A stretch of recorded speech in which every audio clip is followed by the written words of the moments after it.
اللهم صل وسلم على سيدنا محمد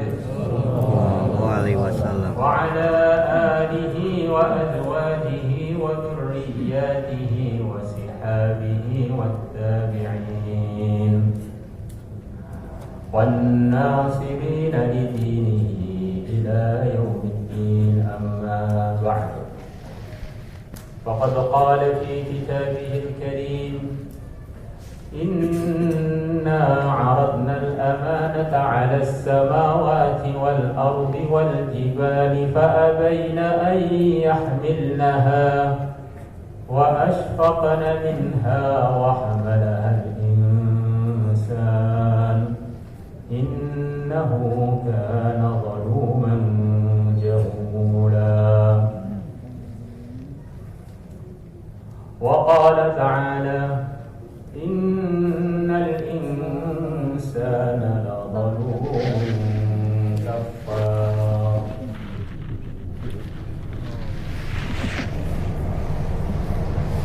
وقال النبي صلى الله عليه وسلم: كل أمتي يدخلون الجنة إلا من أبى. قيل: ومن يأبى يا رسول الله؟ قال: من أطاعني دخل الجنة ومن عصاني فقد أبى. Hadirin teman-teman yang kami muliakan, 100 tahunan sebelum majelis ini dibuat, insya Allah semua yang hadir di majelis ini belum ada satupun yang ada di dunia ini. Nanti insya Allah tidak sampai 100 tahun ke depan, yang hadir di majelis ini, yang bicara maupun yang mendengar, semuanya juga sudah tidak ada di muka bumi ini. Di kita ini semuanya itu aslinya tidak ada. Kita ini pernah melalui waktu, siapapun tidak menduga kalau kita ini akan ada dengan bentuk yang seperti sekarang. Kan saya di Bandung, kulitnya putih, kulitnya kuning, hidungnya basah, ganteng, elek, nggak ada yang mengira. Hal ata 'ala al-insani hinun min ad-dahri lam yakun syai'an madhkura.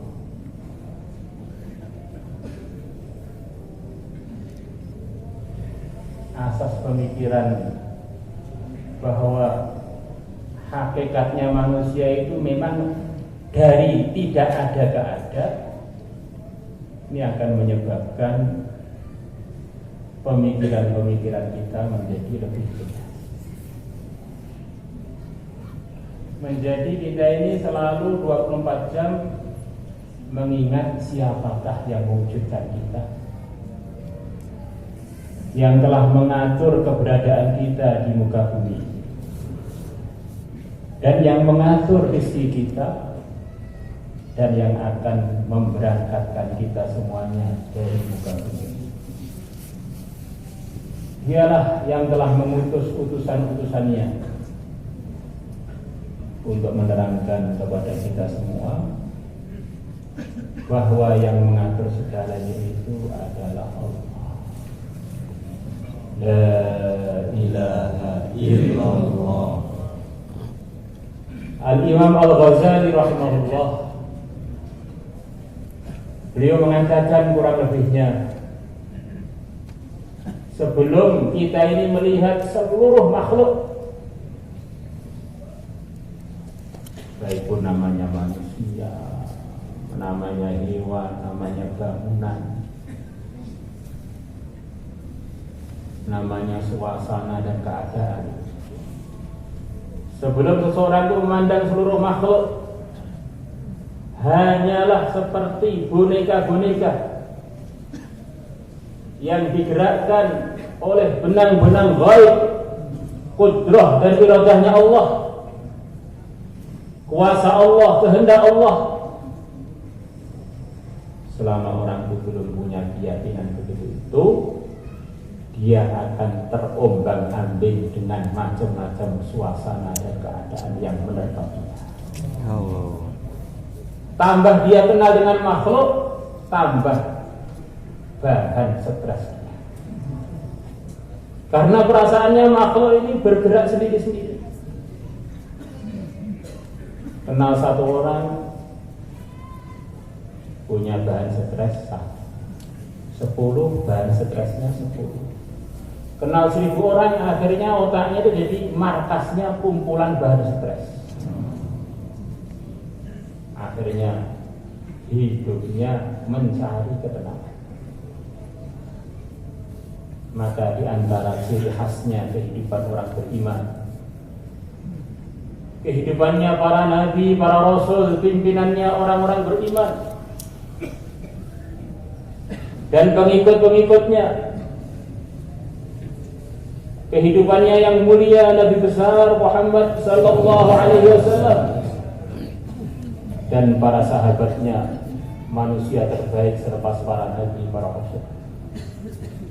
Inna Allah akhtara ashabi 'alal 'alamin siwan nabiyyin wal mursalin.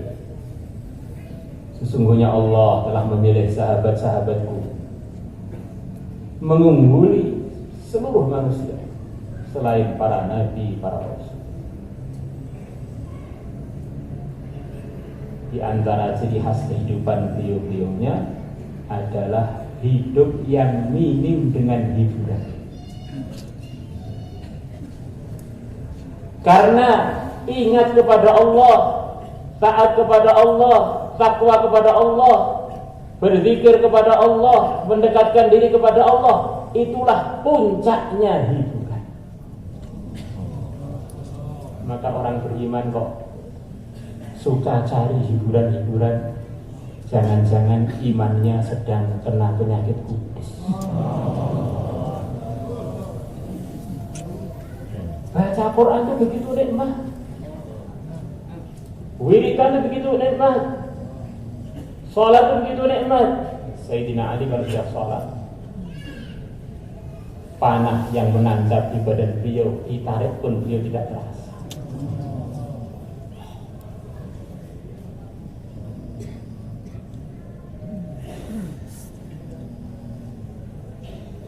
Kasihan orang-orang dunia, mereka mencari kenikmatan dunia dengan dunia sampai mati mereka tidak mendapatkan. Karena kenikmatan dunia itu adalah dengan mengingati Allah. La ilaha illallah. Ala bidzikrillahi tatma'innul qulub. Maka para nabi, para rasul datang untuk mengajak manusia hidup yang benar, hidup yang ayem. Melarat gak masalah, kaya gak masalah, jadi pejabat ya alhamdulillah, jadi rakyat juga bukanlah musibah. Kehidupan yang jelas pedomannya, jelas pegangannya, yaitu kalau saya sudah mendapatkan Allah, mendapatkan ridhonya, saya telah mendapatkan segalanya.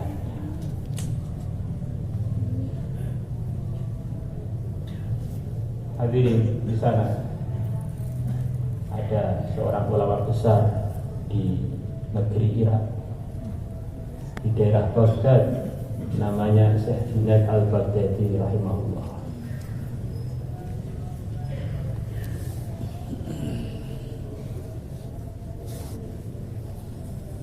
Beliau suatu hari ditanya oleh sebagian murid beliau, Syekh,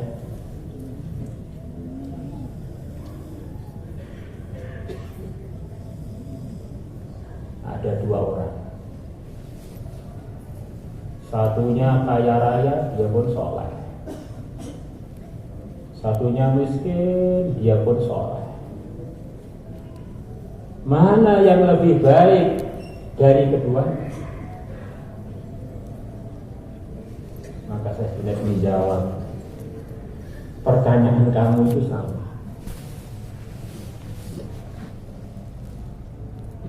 Karena kaya itu bukan dia, dan miskin juga bukan dia. Itu adalah ujian bagi dia. Yang terbaik dari keduanya adalah yang paling taat kepada Allah. Kalau si kaya lebih taat, si kaya lebih baik. Kalau si miskin lebih kaya, lebih taat, maka si miskin lebih baik.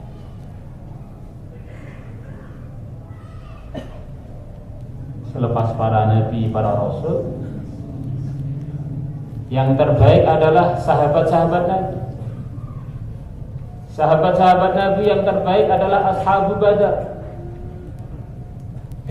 yang mana menyebut-nyebut nama beliaunya, nyebut namanya saja belum meniru perilakunya. Sudah sekian banyak ulama ceritakan, datang berbagai macam pertolongan Allah dengan sebab menyebut nama-namanya Ashabu Badar. Maka terkenal di kalangan orang Indonesia ada sholawat Badar. Baca sholawat, kemudian meminta kepada Allah, ya Allah, aku minta kepada Engkau dengan menggunakan orang-orang sahabat-sahabat yang pernah hadir dalam pertempuran Badar. Kalau dibaca, dulu waktu dibaca, menghadapi pertempuran-pertempuran melawan ahli batil, datang Nusratullah. Enggak usah disebut ahli Badarnya, namanya saja mendatangkan Nusratullah. Diceritakan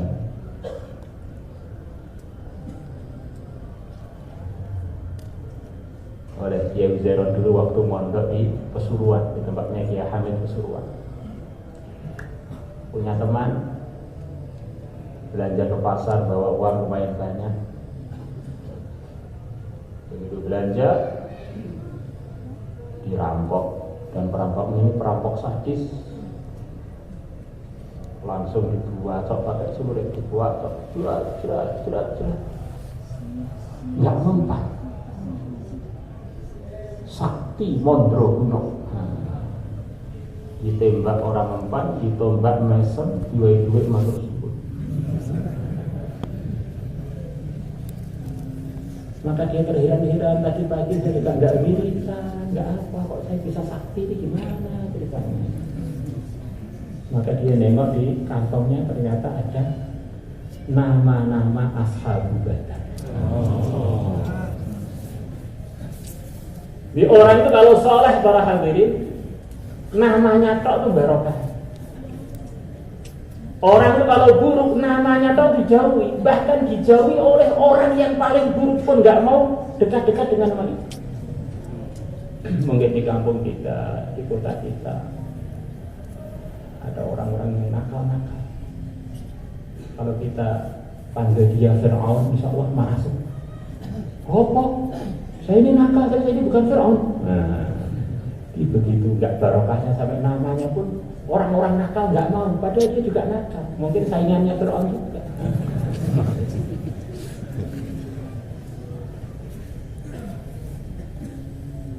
Itu orang-orang yang sudah pimpinan-pimpinan pelanggar dinamakan iblis, itu dia marah. Iblis kamu, dia marah. Ashabu Badar ini yang terbaik dari beliau-beliaunya adalah Asyrah Mubasyarah bil Jannah, 10 sahabat yang dalam satu majelis dijamin oleh Nabi masuk surga. Sayyidina Abu Bakar, Sayyidina Umar, Sayyidina Utsman, Sayyidina Ali, Talha bin Ubaidillah, Sa'd bin Abi Waqqas, Sa'd bin Zaid, Abu Ubaidah Jarrah, Az-Zubair bin Awwam, insyaallah. Abdurrahman bin Auf. Ini 10 sahabat yang terbaik, seleksi dari sahabat Badar yang jumlahnya 313-an tadi. Ini rata-rata orang kaya. Maka kalau kita ini nggak punya duit, jangan merasa imannya sudah mesti dhuwur. Belum tentu. Kalau kaya imannya mesti rendah juga belum tentu. Ya tergantung seberapa takwanya masing-masing. Inna akramakum indallah. Dan dari 10 orang yang terbaik adalah 2 mertua Nabi dan 2 menantu Nabi. Kata para ulama, menantu Nabi itu ada 3, tapi yang sering kita dengar ada 2. Sayyidina Ali menantu Nabi dapat Sayyidah Fatimah. Sayyidina Ali, Sayyidina Utsman menantu Nabi dapat Ruqayyah. Ruqayyah wafat dinikahkan lagi oleh Nabi dengan Ummu Kulthum. Kemudian yang ketiga adalah Abu Al-As, dinikahkan oleh Nabi dengan Zainab, Sayyidah Zainab.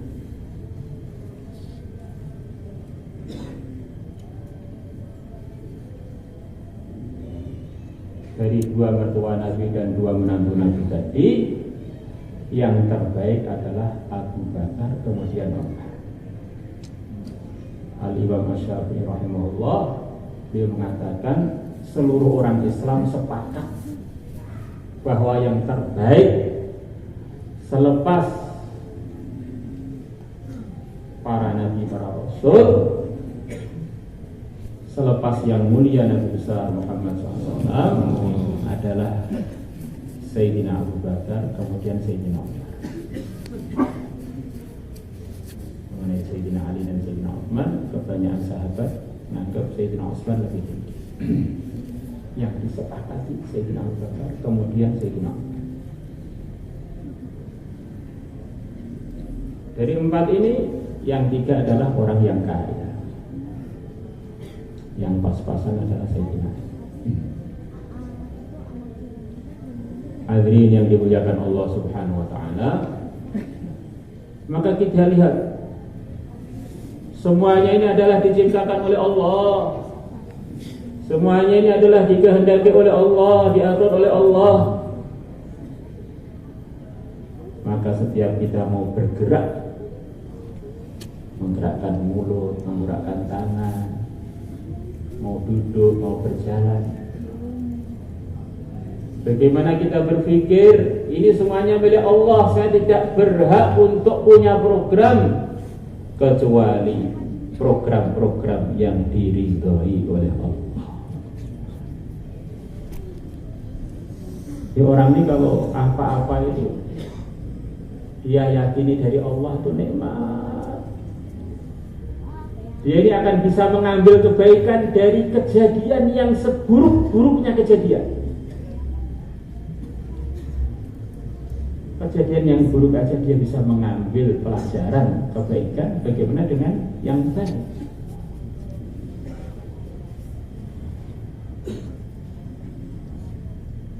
Katanya sebagian ulama, kalau orang sudah dibuka apa-apa itu dari Allah, dan Allah adalah yang maha bijaksana, ahkamul hakimin, melihat neraka pun dia bisa mengambil faedah. Masya Allah, dengan sebab ada neraka, akhirnya terpisahkan antara orang soleh dengan antara orang yang tidak soleh, antara orang iman dengan orang yang tidak beriman. Dengan sebab ada neraka, Masya Allah, muncul amalan-amalan untuk ngajak orang menuju surga, menjauhi neraka. Muncul da'i-da'i, muncul jamaah khurud, muncul maqam intiqali, biar semuanya masuk surga, selamat dari neraka. Dengan sebab adanya neraka, akhirnya sabda-sabdanya para nabi, para rasul menjadi kenyataan bahwa memang surga akan terisi, neraka akan terisi. Coba kalau yang ada surga saja, nanti para rasul kan dianggap ada kebohongan. Di antara bukti kebenaran para nabi, para rasul adalah adanya neraka itu.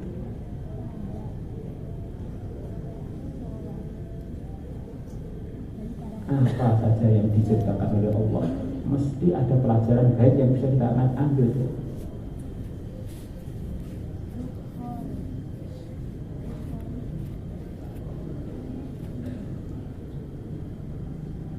La ilaha illallah hadirin yang dimuliakan Allah Subhanahu wa taala, dan di dalam usaha untuk melangkah dengan langkah-langkah yang benar tadi, melangkah sesuai dengan ridhonya Allah, melangkah sesuai dengan aturan-aturan yang menyebabkan kita tambah dekat dengan kepada Allah, kita ini diliputi dengan berbagai macam kelemahan.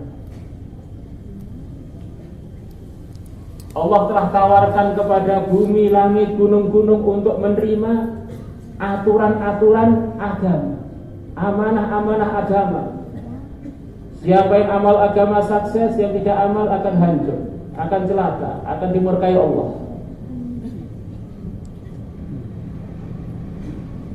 Maka seluruhnya ketakutan mendapat tawaran amanah.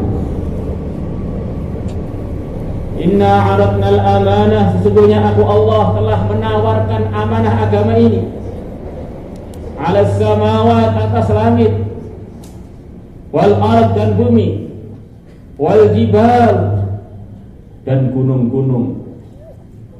Fa'abaina ayyahmilnaha, semuanya tidak mau untuk menerima amanah itu. Wa asfaqna minha, semuanya ketakutan, nganggap ini adalah satu tanggung jawab besar, mereka merasa tidak mampu. Gunung-gunung tidak mampu, langit pun tidak mampu, bumi pun tidak mampu, ketakutan semuanya. Wa hamalahal insan, tetapi manusia siap untuk menerima amanah. Maknanya kata para ulama, menunjukkan manusia ini punya potensi yang gunung pun nggak punya, langit pun nggak punya, bumi pun nggak punya, yaitu potensi untuk jadi hamba Allah yang takwa.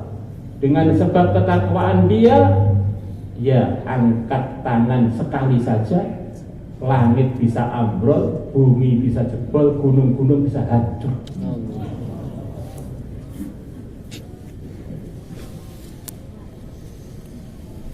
Rasulullah, Allah tampakkan mukjizatnya, dan mukjizat itu diabadikan dalam Al-Quran. Pimpinannya orang takwa punya mukjizat yang terkekalkan di alam semesta ini, yang mukjizat itu langsung diriwayatkan oleh Allah dalam firman-Nya. Beliau menunjuk bulan langsung pecah menjadi dua, dijurus dengan jurus jarak jauh. Yaqtarabatis sa'atu wa syaqqal qamar, sungguh hari kiamat telah dekat dan bulan pernah terbelah. Di hamba yang sudah takwa, Masya Allah, apa yang dia minta ditunaikan oleh Allah.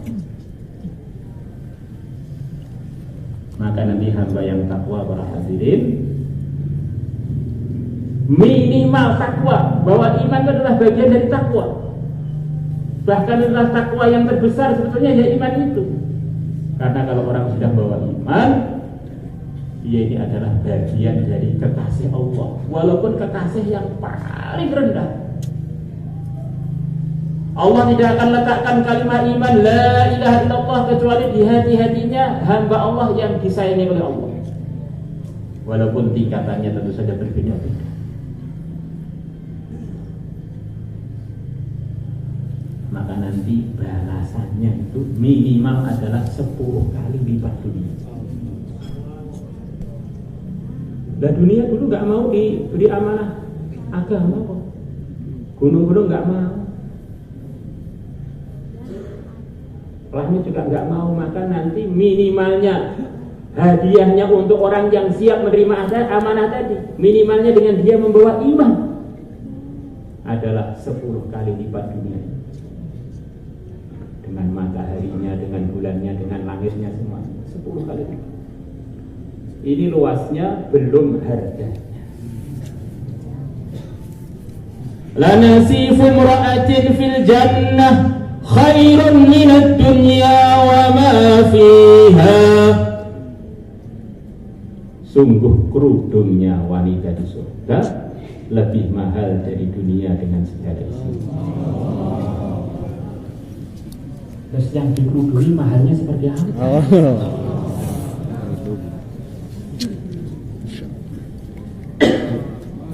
Kita kan belum pernah kan memberikan istri kita kerudung yang lebih mahal daripada istri kita.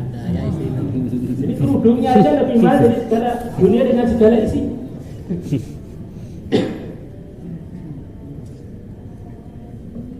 Dalam hadis riwayat Bukhari, andaikan seorang wanita surga menampakkan dirinya kepada ahli dunia, la adha'at ma bainahuma, sungguh penampakan dia akan menerangi antara bumi dan langit.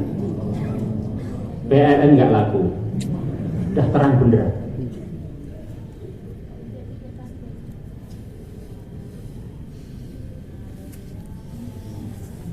Kadang-kadang kita di ruang yang gelap, di ruang yang gelap.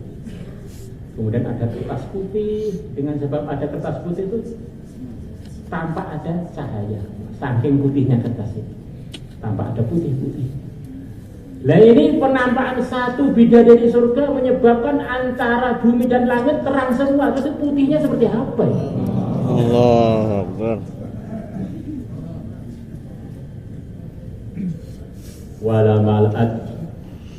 Wala mala'at huriha, dan sungguh penampakan dia akan menyebabkan antara bumi dan langit harum semuanya.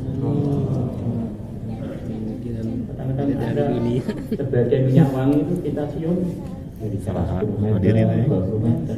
Ini seluruh dunia mencium ya. Allah. Wangi ini kaya apa? Maklumnya. Khuliqna min za'faran. Mereka para bidadari Allah ciptakan dari zafran. Zafran. Zafran berarti coba kita potong-potong, kita cium, nggak ada yang kecut, nggak ada. Luarnya wangi, tengahnya wangi, buntutnya wangi, ujungnya wangi. Kira-kira wanita dunia ada nggak gitu?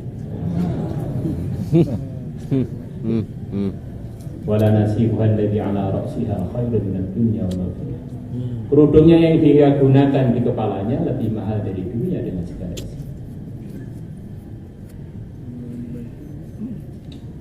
Tetapi manusia ini diselimuti kelemahan. Di antaranya innahu kana zaluman jahula. Sesungguhnya manusia adalah zalum, banyak berbuat yang tidak tepat tempatnya. Waktunya bayar ngantuk, waktunya merokok melah. Allah. La ilaha illallah. Gimana? Ini termasuk bagian dari dulu menjauh. Waktu taklim ngantuk, waktu main HP melek. Allah. Dulu menjauh. Jahul, sering kerjakan sesuatu nggak dipikirkan ini ada ilmunya apa tidak. Yang penting dilakoni ya udah. Yang penting enak ya udah. Di kehidupan manusia ini cenderung nafsunya itu mengajak kepada menempatkan sesuatu bukan pada tempatnya, dan mengajak hidup itu ngawur, nggak ada aturan. Dalam ayat yang lain, innal insana la zalumun kafar. Di samping banyak berbuat kezaliman tadi, kafar, suka nggak mensyukuri nikmat. Nggak mensyukuri itu gimana sih para hadirin? Nggak mensyukuri itu adalah perkara yang menguntungkan dia anggap nggak menguntungkan, itulah namanya nggak mensyukuri. Allah. Ada orang dinikahkan oleh ayahnya dengan wanita yang begitu cantik, sak daerahnya nggak ada yang lebih cantik melebihi istri dia. Tapi anaknya jadi ngantuk. Ini kan pilihannya ayah, memang yang nikah ayah, saya nggak suka belas dengan istri. Padahal menguntungkan, menakjubkan, anaknya tidak pengen ngerawat itu karena perasaan dia itu tidak menguntungkan dia. Padahal itu menguntungkan dia cari yang seperti itu nggak bisa. Akhirnya diboncengkan dengan sepeda motor. Setiap sampai polisi tidur, digas. Dia cepat jatuh cari yang lain yang pilihan saya sendiri. Itu gambarannya nggak bersyukur itu begitu. Iya. Bisa diamalkan, tapi bisa diamalkan. Orang itu kalau nggak bersyukur, para hadirin nggak merasa diuntungkan dengan sesuatu, dia tidak akan. Ayah aja kita kagak meluk. Dan tidak ada perkara yang lebih menguntungkan manusia melebihi agama. Sawah dirawat, rumah dirawat, bahkan kalau bangun rumah yang mahal-mahal. Tapi untuk masjid uang receh. Rasa aja saya 2018 markasnya begini, sekarang sudah bertambah. La ilaha illallah. Untuk sepeda motor bagus kan? Tapi untuk masjid yang receh. La ilaha illallah. Belum lagi manusia ini sudah difirasati oleh para malaikat, yang mana para malaikat adalah hamba-hamba Allah yang suci, yang Allah ciptakan beliau-beliaunya dari cahaya, yang tidak pernah berbuat maksiat. La ya'sunallaha ma amarahum wa yaf'aluna ma yu'marun. Para malaikat ini tidak pernah berbuat maksiat kepada Allah dan selalu melaksanakan perintah. Telah berfirasat, ya Allah, ya Allah, apakah engkau akan ciptakan di bumi? Selama Allah berfirman kepada para malaikat, saya akan ciptakan khalifah di muka bumi. Maka mereka bilang, ya Allah, apakah engkau akan menjadikan di bumi manusia-manusia yang akan berbuat kerusakan di muka bumi dan akan mengalirkan darah? Malaikat telah berfirasat dan firasatnya tidak disalahkan oleh Allah. Maknanya memang manusia punya bakat begitu itu, bakat merusak, bakat tengkar. Kita ini dulu kan anak kecil, coba kita lihat anak-anak kecil, mungkin anak-anak kita temannya nggak salah tiba-tiba tempeleng, temannya nggak salah tiba-tiba ditendang, disiram air, diusir. Dan sekarang anak-anak kecil itu sedang hadir di majelis ini, sudah berjenggot, bersuara. Tapi bakat itu sudah dibawa oleh bayi. Ataj'alu fiha man yufsidu fiha wa yasfiku dima'. Kita harus paham. Masya Allah, kelemahan-kelemahan itu.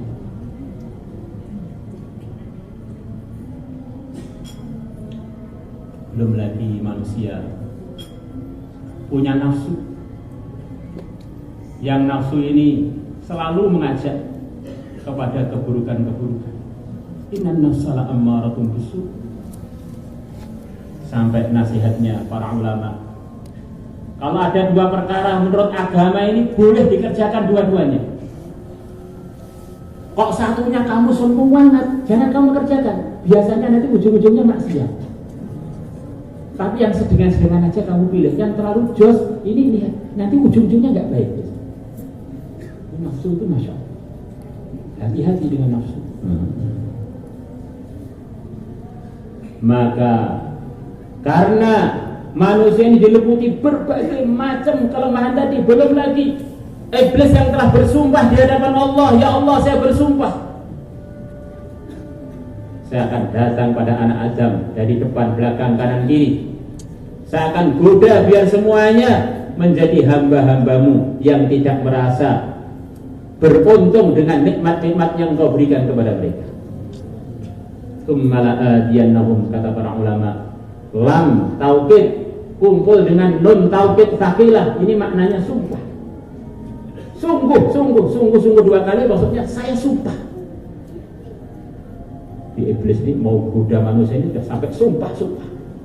Terus sudah pernah belum mau ngamalkan agama sumpah? ثم لآتينهم من بين أيديهم ومن خلفهم وعن أيمانهم وعن شمائلهم ولا تجد أكثرهم شاكرين.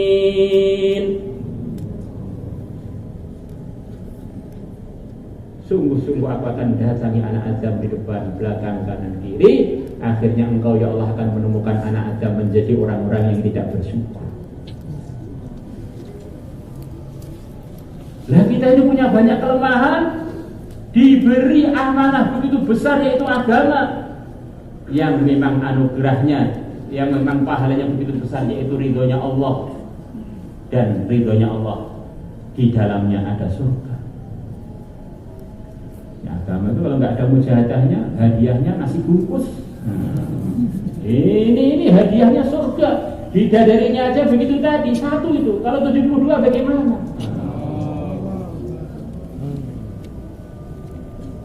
Yura bayadu saqiha min warai sab'ina hullah. Putihnya, betisnya bidadari bisa dilihat dari belakang bajunya yang berlapis-lapis 70.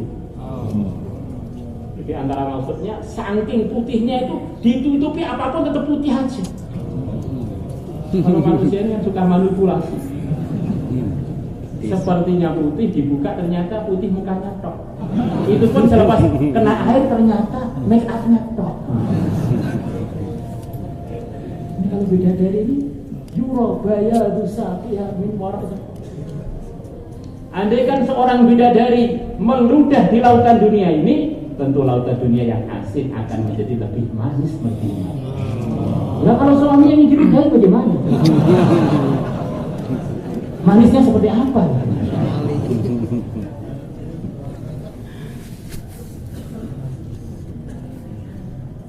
Maka Allah pertama kali menurunkan manusia di dunia ini adalah seorang nabi. Nabi itu bahasa Arab, Pak Hadri. Artinya orang yang dibimbing langsung oleh Allah. Fa'ilun dari masdar naba, orang yang dibimbing langsung oleh Allah. Nabi, kemudian hamzahnya dibuang, Nabiyun, untuk jadi contoh khalifah pertama. Yang mana khalifah itu artinya apa para hadirin? Sebagian ulama mengartikan khalifah itu dengan begitu mudah dicerna. Khalifah itu adalah contoh orang yang mengatur mulai ujung kakinya sampai ujung rambutnya sesuai yang diridhoi Allah. Karena hakikatnya kita ini adalah kerajaan-kerajaan yang mandiri, maka semuanya nanti akan jadi raja-raja mandiri di surganya Allah. Jadi yang duduk di sini adalah para raja-raja surga insya Allah. Maka kalau kerjasama adalah kerjasama antar kerajaan, maka harus saling ada penghormatan. Ini kerajaan-kerajaan besar. Wa idza ra'aita thamma ra'aita na'iman wa mulkan kabira. Nanti di surga enggak ada kerajaan kecil, enggak ada. Yang adanya surga-surga yang penuh dengan kenikmatan dan kerajaan-kerajaan besar.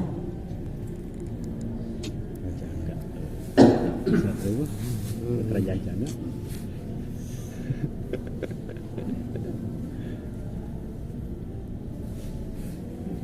Sehingga jadi raja. Amin ya. Yang mana Syekh Marzuki mengatakan inilah akidahnya sunnah.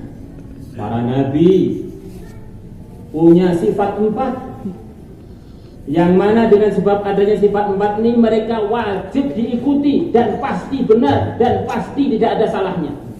Andaikan ada yang berhak menyalahkan, dialah Allah saja. Yang lainnya kok ikut-ikut, akhirnya jadi grupnya Fir'aun dan tentaranya. Arsalal anbiya dzawi fatanah. Allah telah mengutus para nabi dzawi fatanah yang semuanya adalah orang-orang yang mempunyai kecerdasan sempurna. Enggak ada nabi itu enggak cerdas, enggak ada. Yang enggak cerdas siapa? Ya kita ini. Kalau para nabi itu cerdas semua. Matahari hidayah. Ulaika alladziina hadallah fa bihudahu muqtadi. Mereka para anbiya adalah orang-orang yang telah diberi oleh hidayah oleh Allah, maka ikutilah mereka. Resmi dalam Al-Quran, Nabi kita suruh mengikuti jejaknya para anbiya, yaitu hidup sekali tidak ada kelirunya sama sekali. Bisidqi wat tablighi wal amanah. Yang mereka semuanya mempunyai sifat as-sidq, jujur, gak ada bohongnya. Apa yang beliau katakan mesti benar, tidak ada bohongnya. Andaikan kita tidak paham, yang salah ya kita lah nggak paham. Semuanya benar. Wat tabligh, semuanya menyibukkan dirinya untuk menyampaikan agama kepada umat, mengajak umat kepada agama. Ada sebagian yang menyampaikan agama kepada umat sampai wafatnya, satu pun umatnya tidak ada yang beriman. Apakah para anbiya keliru? Tidak. Kalau ada matahari datang ke Bandung, ada matahari melewati Indonesia, kemudian sebagian orang tidak melihatnya, yang salah bukan mataharinya, yang salah matanya yang tidak benar itu. Mungkin buta katanya itu. Kalau matahari lewat, orang-orang bilang nggak ada matahari. Oh, matamu pijak kamu, masya Allah. Mata kamu buta.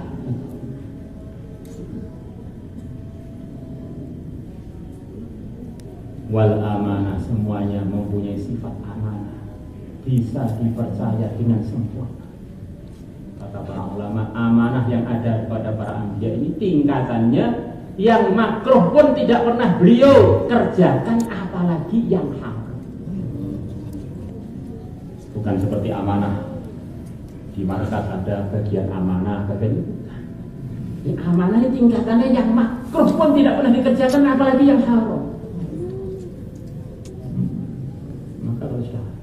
Itu sudah kita sami'na wa ata'na, tunduk takluk, wis ora wani ngomentari nabi.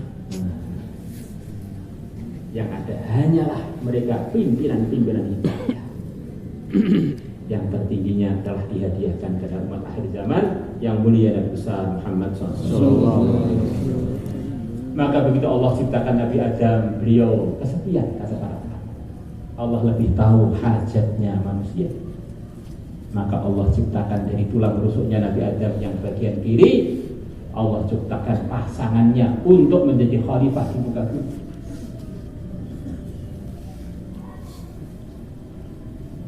Akhirnya tulang rusuknya Nabi Adam yang sebelah kiri kurang satu.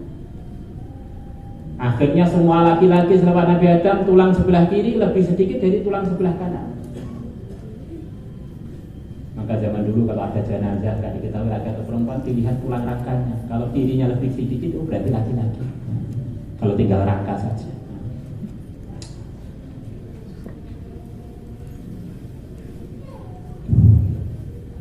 Maka begitu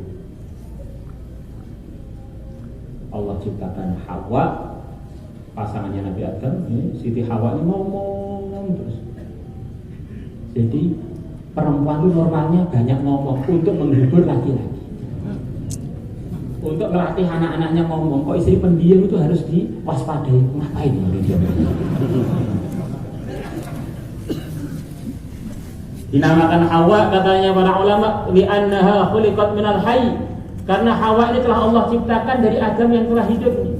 Khuliqat telah diciptakan minal hayy, dari Nabi Adam yang telah hidup, terus disingkat menjadi Hawa. Hawa itu singkatan dari dua kata, khuliqat, tiga kata, khuliqat minal hayy, kemudian digabung jadi satu, jadinya Hawa.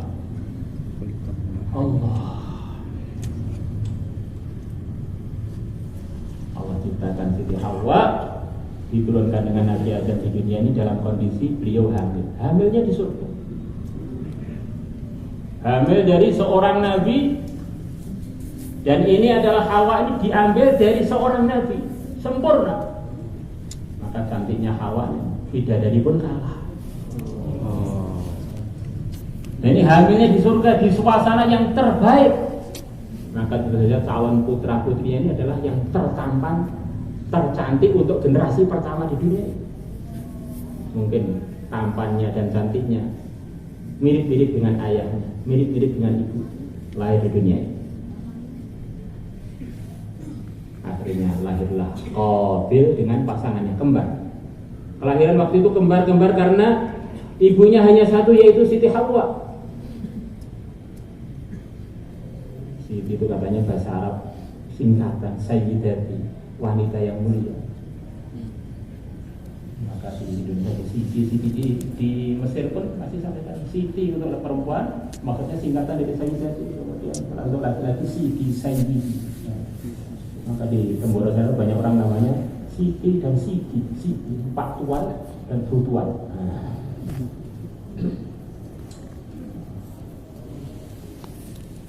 lahir menjadi anak pertama yang paling tampan, putri pertama yang paling cantik. Kemudian lahir yang kedua, Habil dan pasangannya dan saudaranya. Jadi kalau satu pasangan begini kembarnya adalah mahram. Qabil dengan pasangannya, dengan kembarannya mahram. Nanti nikahnya hanya boleh dengan yang kelahiran berikutnya. Maka mulailah datang usia. Qabil yang begitu tampan dapat adiknya Habil yang sudah made in dunia. Walaupun putrinya Nabi, walaupun putrinya wanita yang begitu cantik, tapi sudah di suasana dunia. Dunia ini suasana ujian. Kita ini semuanya cucunya Nabi Adam, tapi kalau nggak pakai ada yang ganteng kenapa? Yang salah siapa? Itulah dunia. Nggak ada yang ragu kita ini cucunya Nabi Adam. Maka kalau kita dengar berita itu, oh wajar emang kita dunia. Akhirnya bentuknya piak-piak ya. Akhirnya perlu dimodifikasi itu kadang-kadang.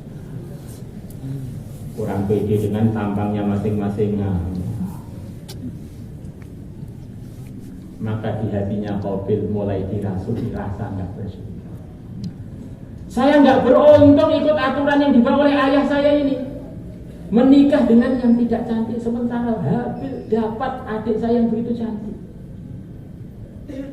Pertama kali pelanggaran adalah dari pintu tidak merasa diuntungkan dengan aturan agama. Targetnya iblis menjadi terbukti.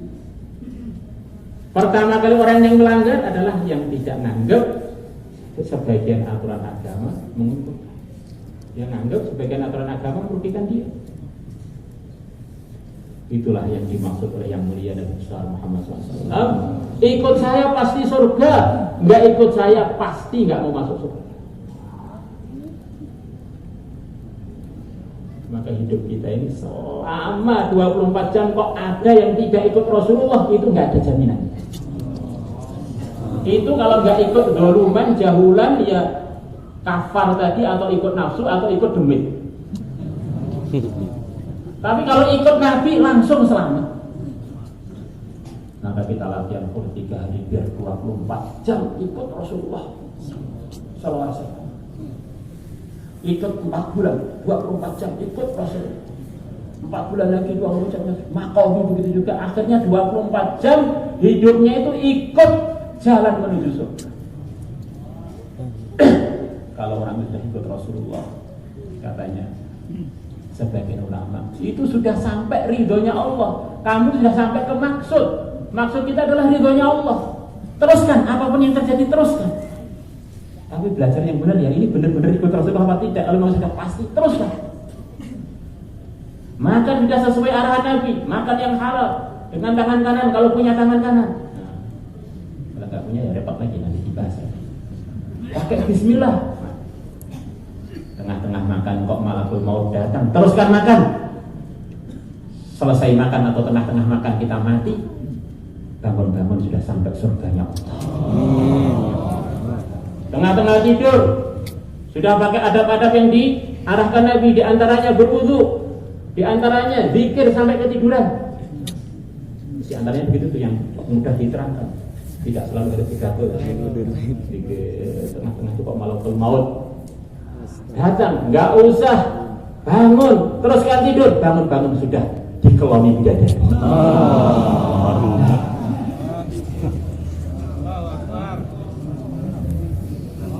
Semuanya minimal bidadarinya katakanlah 72. Timbang di dunia kena PPKM, pengen poligami kurang modal. Bisa modalnya iman dapat semua para hadirin. Maka karena agama itu begitu penting para hadirin, maka usaha agama tidak kalah penting. Karena kalau wujud agama, kita selamat dari nafsu kita, selamat dari kengawuran kita, selamat dari kebodohan kita, selamat dari godaan syaitan, selamat dari tidak bersyukur. Maka usaha-usaha agama yang telah kita lihat barokahnya ini kita teruskan, kita evaluasi lagi. Sudah kita praktekkan arahan agama sempurna atau belum? Kalau belum, tengah-tengah nggak ngamalkan agama itu, kalau kita mati bagaimana? Nafsu kita jangan kita beri celah para. Jangan kita beri celah, kalau pas celahnya kita berikan kemudian Israel datangan kita nggak bisa pulang kematian yang kedua. No. Kita pengen dakwah itu serius, taklim itu serius, zikir itu serius, tasriful muamalat wal asrat, memperbaiki muamalat itu serius. Dan di antara tanda perkara itu serius kalau kita ini punya target. Ada orang bilang pada temannya, saya ini pengen nikah, pengen itu, tapi dia nggak ada kerja, nggak ada cari calon para tua, nggak itu namanya omong doang, nggak ada terusan. Ada orang katanya pengen jadi petani yang sukses, ke sawah aja nggak mau, omong doang. Jadi kalau orang itu memang serius, seperti petani itu berhati, datang ke sawah, mengairi sawah, sari benih, mupuk benih, nunggu 4 bulan, akhirnya panen, dijual untuk beli motor. Saya ini pengen istiqomah pak, terus mulai tahun 70 sampai sekarang 3 hari itu bukan istiqomah, namanya ngendok. Kalau ada anak mulai tahun 70 sampai sekarang kelas SD terus namanya bukan istiqomah, itu nggak pernah masuk, bolos terus berarti barangnya. Kalau masuk sih naik kelas 1, kelas 2, kelas 3. Sejak dulu zikir pagi petang, itu pun bolong-bolong, kemudian nggak diteruskan lagi, namanya zikir gak sepi.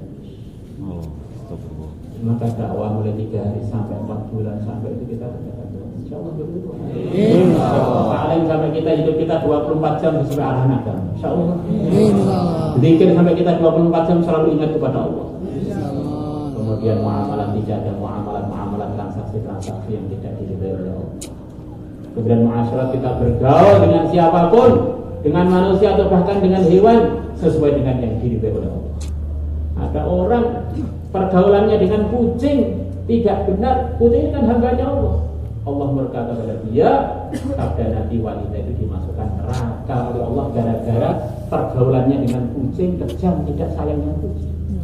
Dakhalat imra'atun annar, telah masuk seorang wanita ke neraka fi hirratin, gara-gara seekor kucing, habasatha yang dia telah mengurungnya. Kata para ulama, mengurungnya ini berarti sengaja, ini kok enggak dianggap pelanggar, sengaja. La hi'at amatha, tidak diberi makan, la wala tarakatha, tidak dibiarkan dilepas, tak perlu menakal itu biar tadi makan sendiri. Bagaimana kalau pergaulan kita dengan orang beriman? Tidak benar. Ini orang beriman itu wali-wali Allah. Man azari waliyan faqad azantuhu bil harb. Siapa yang menyakiti kekasihku, aku iklankan perang dengan dia. Nah, kalau orang diperangi oleh Allah itu ya ajur umur jadi gugur berarti. Dia sudah kemana aja ya celaka.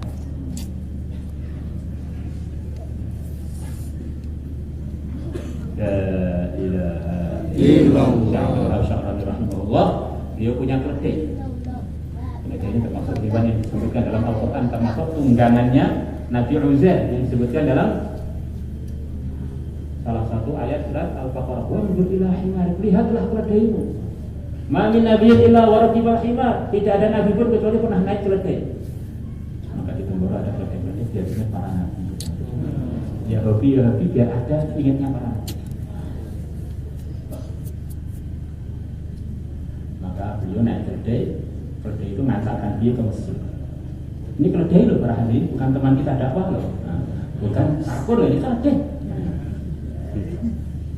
Nabi itu punya keledai namanya Ya'fur, dalam sebagian riwayat namanya Aufar, yang begitu pintar. Oleh Nabi sering disuruh panggilkan Abu Bakar, maka dia pergi manggil Abu Bakar, letuk pintu yang Abu Bakar belum keluar, terus.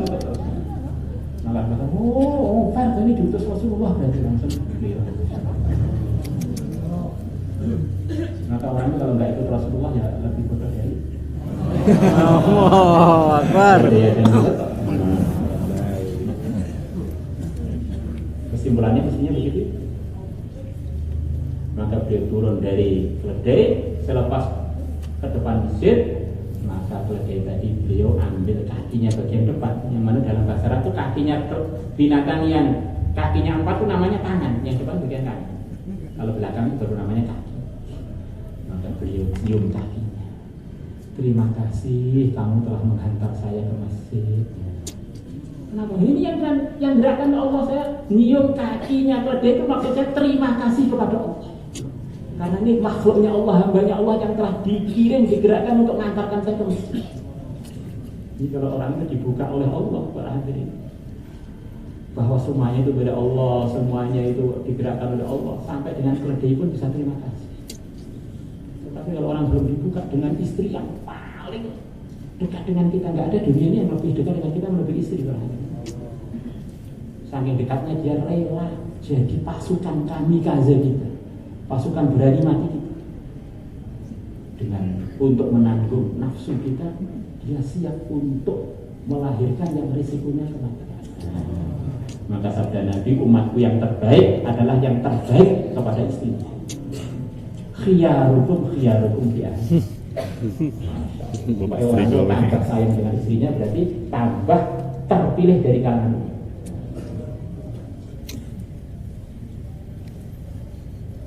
Tanggapnya itu gimana? Ya begitu itu Rasulullah wasiat-wasiat beliau menjelang akhir wafat itu diantaranya menegur para sahabat-sahabat akhir, ingat loh istri kalian, ingat loh istri kalian, ingat loh istri kalian. Itu wasiat-wasiat Nabi ketika hajatul wada. Maka untuk itu semua, siapa yang siap untuk meluangkan waktu, usaha-usaha lagi untuk mengamalkan agama dengan lebih serius lagi, memperjuangkannya, mengajak manusia untuk itu. Silakan para hadirin, masya Allah. Silakan insya Allah. Silakan. Negeri Jawa, moga-moga insya Allah.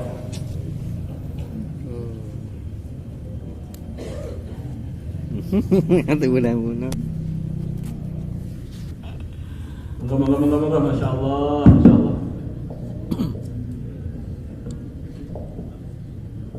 Masya Allah. Silakan Bapak Hadirin, yang pertama yang ada kesiapan untuk berangkat ke negeri jauh. Boleh silakan.